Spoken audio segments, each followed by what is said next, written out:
How to create AI characters with Tensor.art. First, open the website and look for official Tensor.art website and sign into your account, Tensor.art. From the homepage, look for OC Creator, which stands for Original Character Creator. Tensor.art currently provides this as a dedicated tool for designing original characters from scratch. Click OC Creator to open the character creation workspace.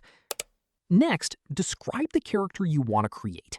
You can include details like gender, hairstyle, clothing, facial features, personality, pose, and art style. Try to be specific with your prompt so the AI has a clear idea of your character. Now, click Generate and wait for Tensor.art to create your character. Once the results appear, choose your favorite version. If you want to make changes, adjust your prompt and generate another version. You can also use Create from Reference when you want to work from an existing reference image and maintain visual consistency.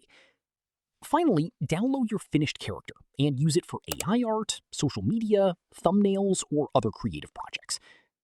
That's it! You've successfully created an AI character with Tensor.art. If this tutorial helped, hit like and subscribe for more AI tutorials, image generation tips, and useful AI tools.